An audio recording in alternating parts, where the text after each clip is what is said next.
Most of us are familiar with the phrase that the ends justify the means, and what we hear in this argument and what we hear in this description is oftentimes something that is used to label our opponents, that they use their perceived ends as justification for the immoral means that they are going to participate in.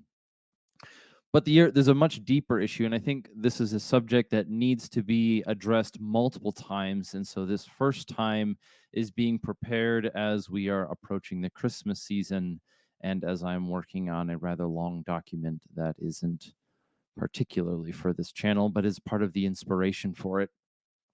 So let's go and let's get into it. Let me be clear. When we hear this phrase used, or where I most oftentimes hear this phrase used, is that it describes the world in a framework. Whatever the situation is, the conflict, whether it's a movie style conflict or it's something as simple as politics in our day and age, what it usually comes with is a sense of anguish that our own opponents are willing to use means to achieve their ends, which are immoral. But let me make it even a little bit more clear. In the military, while we were on our deployments in Afghanistan, we played a very specific game, and that was that we had to abide by rules of engagement that the Taliban or whoever we were fighting against were not held to.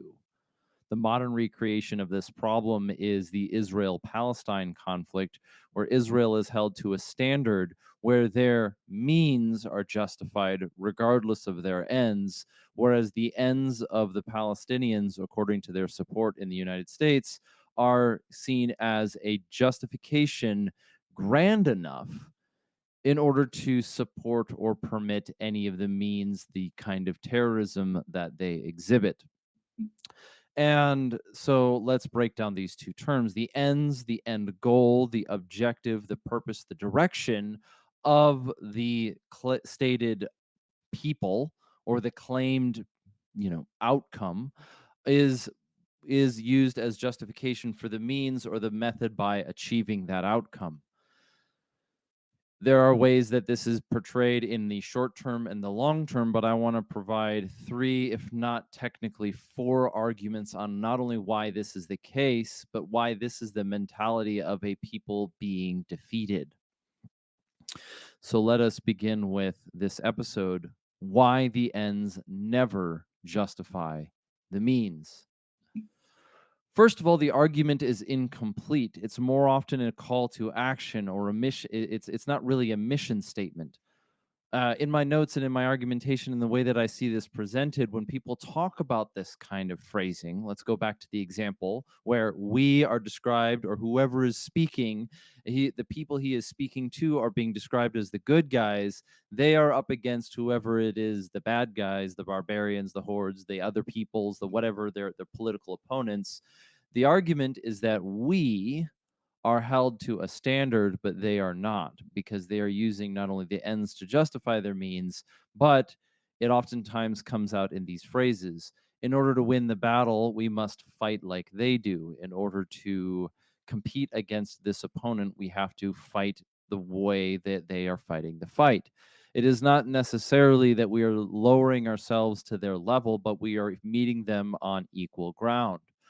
These phrases, these arguments are very familiar in both gun culture as well as political philosophy, but they find themselves in the deepest tomes of our moral argumentation, because what I believe they are a fundamental argument against or wrestling with the nature of humanity. The idea of the argument is actually rather simple. Our goals are so noble, our goals are so valid, are so grand, and are so pure that we might have to break a few eggs to get to the omelet. But in the end, it will be worth it. Maybe you could see this in some sort of practical sense, like the investment needs to be paid, the dues need to be paid in order to achieve the goal. But that is an improper paraphrasing, an improper metaphor for the subject that we are talking about, particularly this idea that the ends could be used effectively to justify the means. The problem with it, on the front way, on the rhetoric front, is that it very regularly is even used for its own rhetorical purposes. It rather is a call to action in some direction. Why I say it's not effective as a rhetorical argument is because it is effectively lying. We are saying that our enemy uses their ends to justify the means, and therefore, by some manner of speaking, because victory is more important than morality, that we can use the same level of depravity to our advantage so long as we're willing to define our ends as truly good. You can think of this in a political struggle where you have in America something like the left and the right, and then the left is using some sort of subversive tactics. They're using strategies like Antifa, they're lying, they're invading institutions, but at the same time, they're retreating by the Motte and Bailey, as described by James Lindsay, into this safe field of, well, we're the good guys, we're fighting against racism. The end of being anti-racist in the book by Ibram X. Kendi, which is oftentimes repeated in a sort of scriptural sense, is that the means of racism, do not be mistaken, Ibram X. Kendi promotes the act of racism in order to achieve the anti-racist end. And what we understand is that that is why it doesn't work. But not only is it immoral in that standpoint, the issue that is being presented from the speaker's standpoint, who is in opposition to this viewpoint, is oftentimes something like, they're willing to sink this low and lie about it. Why shouldn't we then do the same? Are we not permitted to fight fire with fire? And so the challenge, though, is that the rhetoric doesn't actually add up. And the rhetoric doesn't add up because it presents a sort of emotional and reactionary argument to something that requires a philosophical foundation, or let's just say a moral foundation. But the argument as presented either negates it or dodges that important question entirely. If you're going to fight for that which is good, you must do so in a right fashion, lest you corrupt the whole process. And this idea that we could use evil to achieve good is either a mistaking something that is evil in order to and calling it good. In other words, it is not. It is either a moral failing in itself because somebody is choosing not to win moral victories by moral means, but try to claim that they can produce some sort of moral alchemy where they twist the laws of reality to their own will and create this outcome that is somehow moral, despite their method of achieving it is immoral. You could think of it this way: as we are trying to bring peace through using war, but that argument as it's phrased is usually assumed or couched or presented, maybe inferred even, that the act of war is somehow considered itself evil, and the act of peace, or the status of peace, is somehow presumed as good in itself.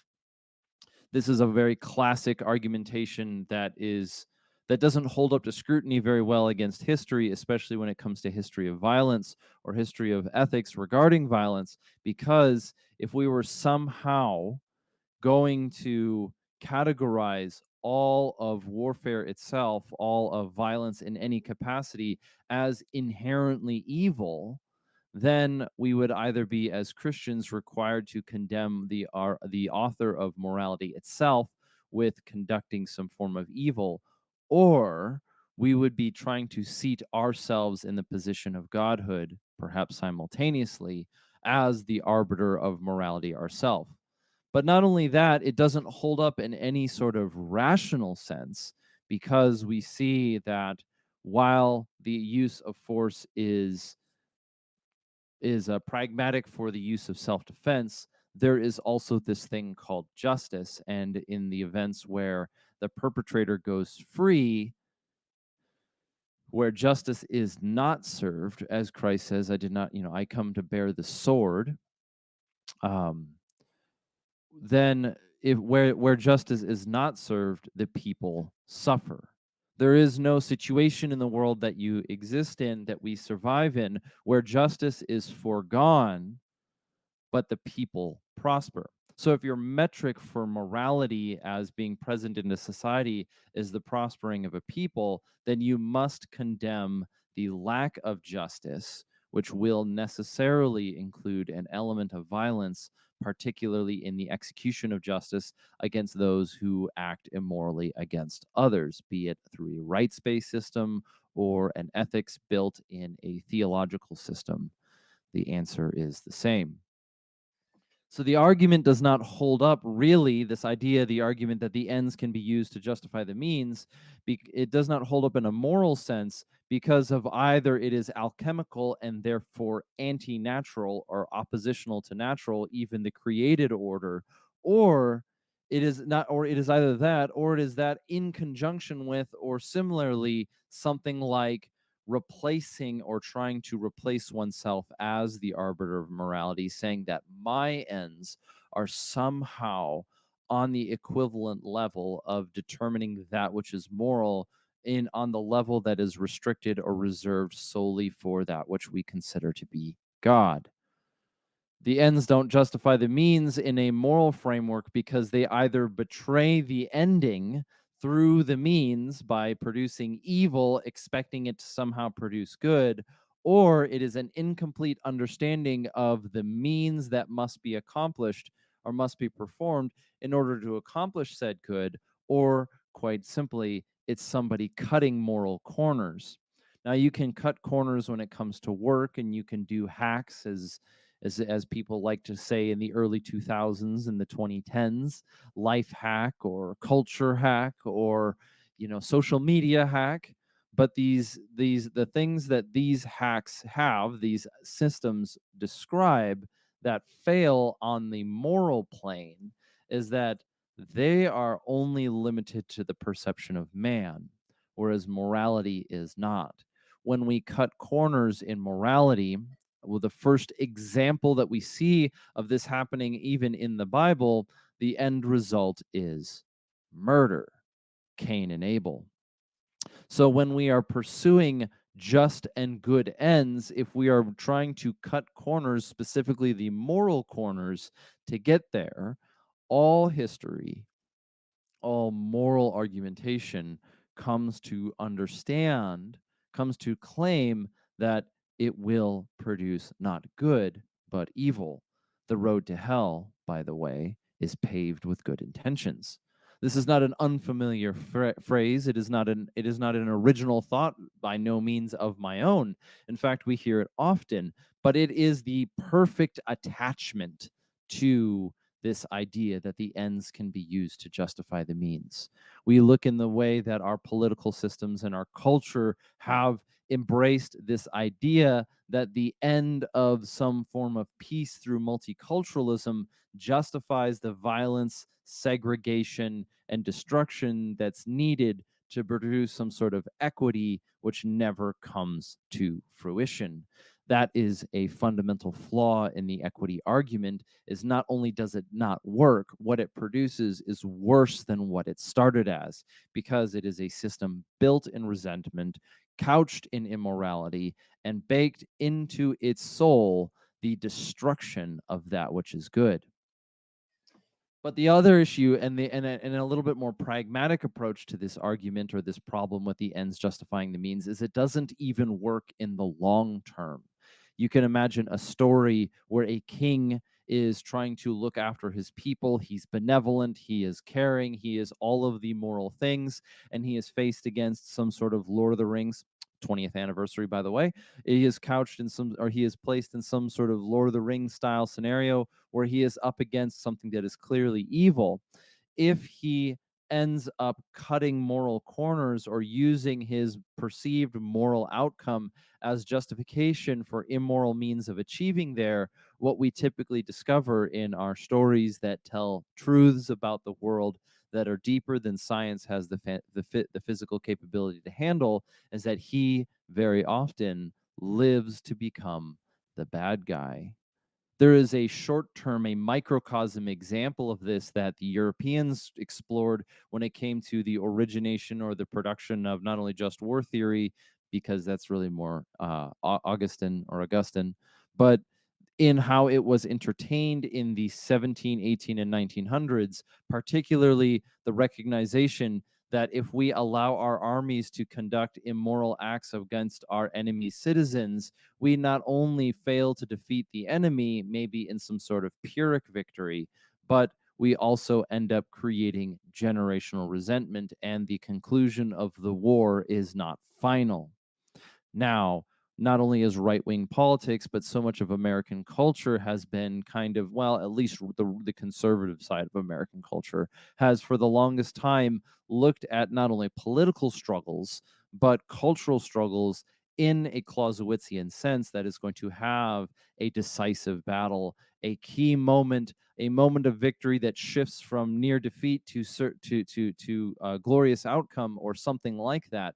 But the problem with it is that if we are going to engage in an ends justify the means argument, then not only is that victory not genuine, or it might be at best Pyrrhic, meaning that the sacrifices are perhaps greater than the value of the victory itself, but rather it also perpetuates or produces this system by which the problem is then moved to the next generation. We create the resentment of its sort, or we give it the grounds in which it can thrive. We produce the fertile field for the fertile fallacy to grow and thus conduct damages on future generations.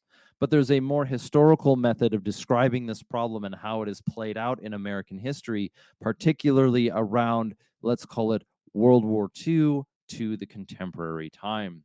This sort of decisive victory that may have been claimed in World War II did not produce forever the end of the ideas that it was fighting against.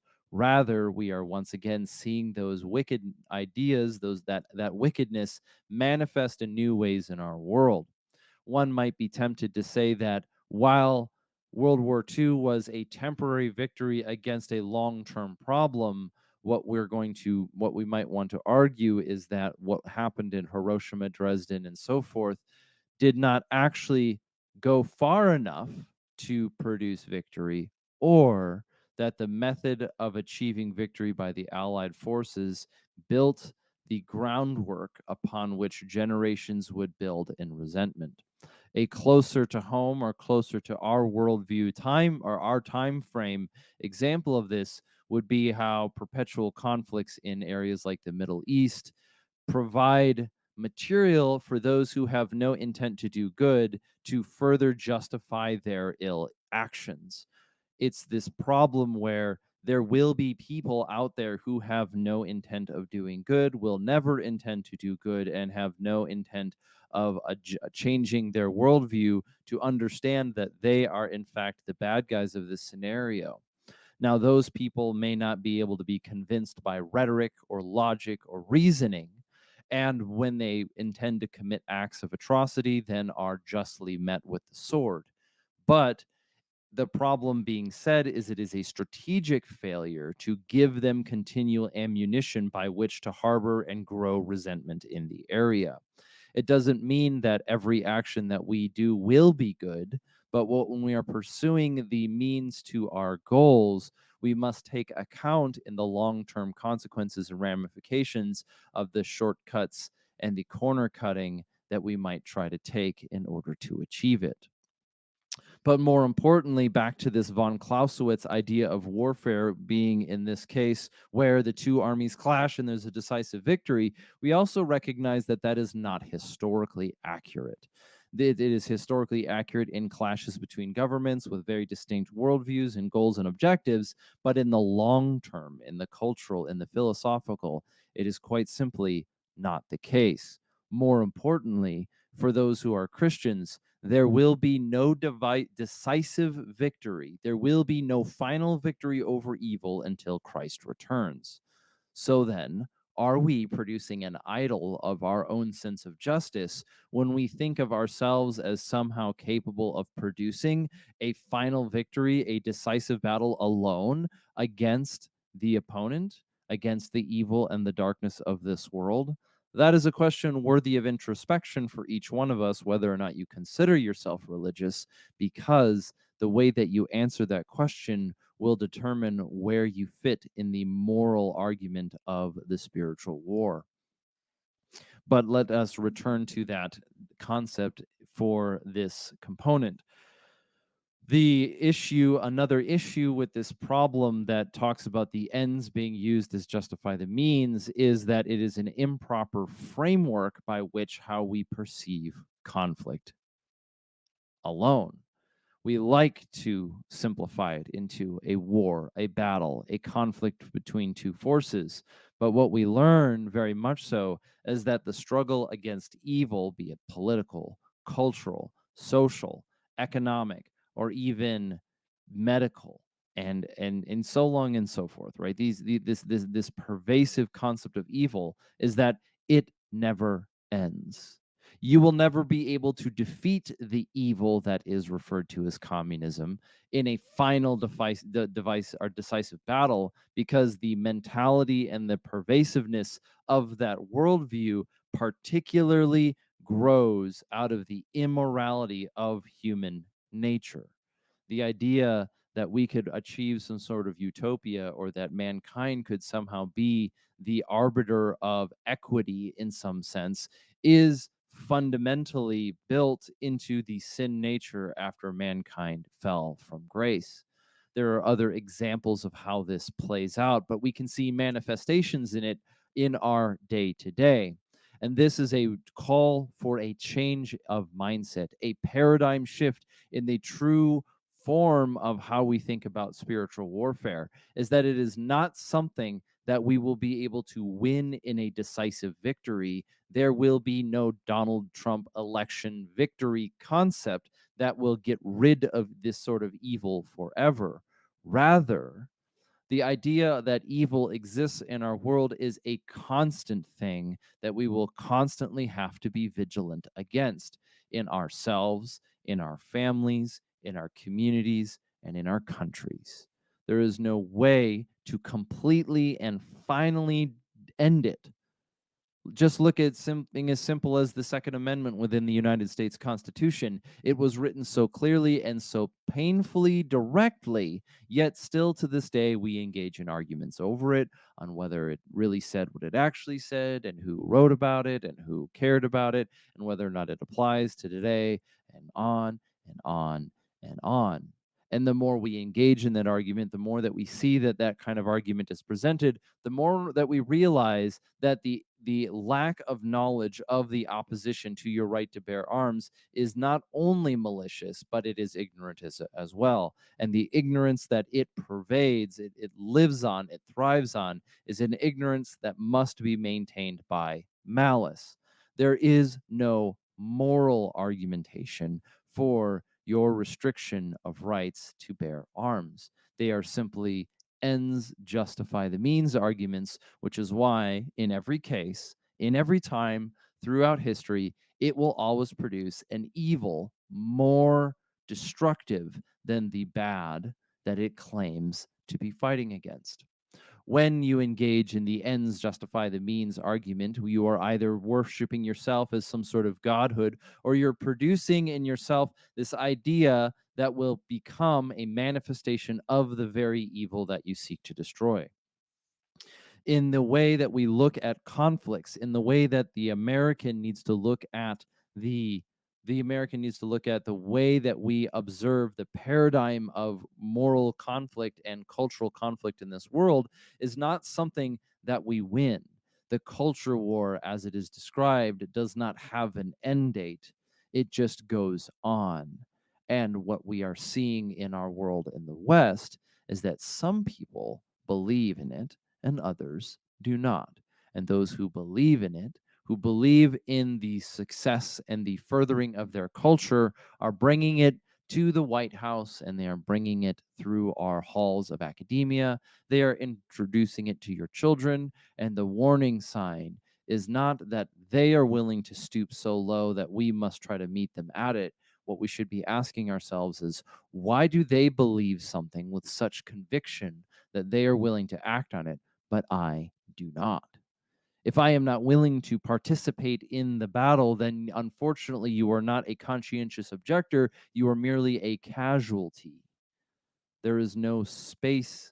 There's no space. If there is no space for you in the med tent, then you are going to have to wait your turn. And so this fight, this type of conflict, this pressure that's being put upon us exists. Well, it's not even being put upon us. It is the world that we live in. This paradigm is something that we must strive against and strive with in the day in and the day out.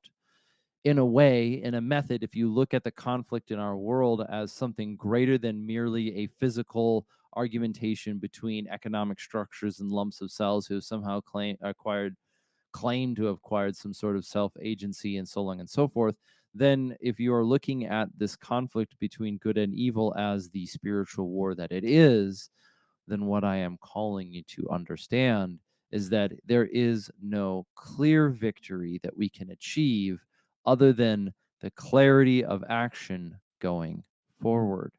We must participate in our world, recognizing that we cannot function as its saviors, but we are perpetually vigilant against the evil that is in this world. And the idea, the rhetoric, in fact, the moral tool that the argument of the ends being used to justify the means is actually a barb, a poison dagger, a lie in the Inception side movie reference of it's a lie, like an idea that can be planted in that inception idea that will, once integrated into your strategy or even your worldview, cause it to collapse. This isn't a call to do nothing. It is rather quite the opposite. In order to achieve good ends, we must use good means. That means we must evaluate our actions and then execute them with courage. There is no way out. There is no excuse. There is no way to avoid it. Refusing to answer the question is itself an answer to the question. And so, to correct the framing of our worldview and go through these three arguments again in reverse, the framing of the worldview that we have when it comes to the conflict between good and evil must be that while we do not have the ability to achieve a decisive final victory in ourselves over evil in this world, it is our responsibility to combat it. More important, and as we go forward, if we try to engage in the ends justifying the means, we will necessarily corrupt the goodness that we are trying to achieve in the long run. And finally, and most importantly, not only does this argument not hold up morally, not only does the argument that the ends can be used to justify the means fail the moral issue because it is either alchemical or idolatry, but rather it might itself be the sign of defeat. So, in that, and when we close today, thank you for your time. We are wrapping up 2023. This has been the Redacted Culture Cast. You know how to find us below if you want to support the channel, redactedculture.locals.com. That being the case, go forth and conquer.